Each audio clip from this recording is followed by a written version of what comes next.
সরবরাহ কমায় নওগাঁর আড়তে সব ধরনের আমের দাম মন প্রতি বেড়েছে ৫০০ থেকে ৬০০ টাকা।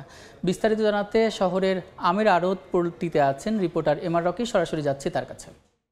রকি, মধুমাস শুরু হয়েছিল মে মাসের শেষ সপ্তাহ থেকে। এরপর থেকে ধাপে ধাপে কিন্তু বিভিন্ন ফলের সমারোহ, বিশেষ করে এই অঞ্চলের যেসব আম রয়েছে অন্তত 23 পদের আমের সমারোহ কিন্তু প্রতি সপ্তাহে বাজারে জাত করা হয়ে থাকে। এবং এই আমের যে সরকারিভাবে যে এখানে একটা লক্ষ্যমাত্রা দেওয়া হয়েছিল বাজারজাত করার, এটা কিন্তু এর মধ্যে ইতিমধ্যে বেশ কিছু আম শেষ হয়েছে এবং নতুন করে বেশ কিছু আম আবার যুক্ত হয়েছে এবং বাজারে এই মুহূর্তে কিন্তু আমের যোগানটা কিছুটা কমেছে। গত কয়েকদিনের তুলনায় সরবরাহের উপর ভিত্তি করে দরের কিছুটা ওঠানামা আমরা দেখছিলাম। বিশেষ করে এই সময়টাতে বাড়ি ফোর, রূপালী এবং ফজলি এই আমের সরবরাহটা বেশি লক্ষ্য করা যাচ্ছে। এবং বাড়ি ফোর এই আমটা কিন্তু এই অঞ্চলের একটা উন্নত জাতের আম।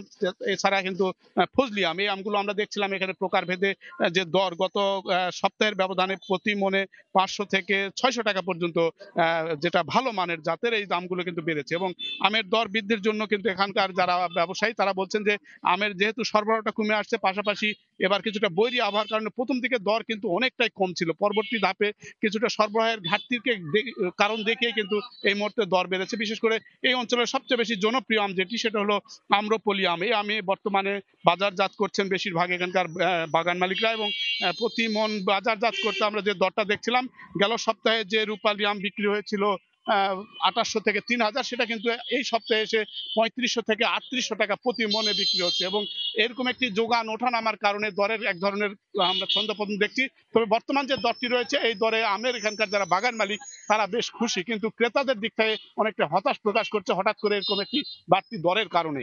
এই ছিল সার্বিক নওগাঁর আম বেচা কেনার খবর আমার কাছে। নওগাঁয় আমের আড়ত পট্টি থেকে যুক্ত ছিলেন সহকর্মী এমআর রকি। দেখছেন এ সময়ের বাণিজ্য, সঙ্গেই থাকুন।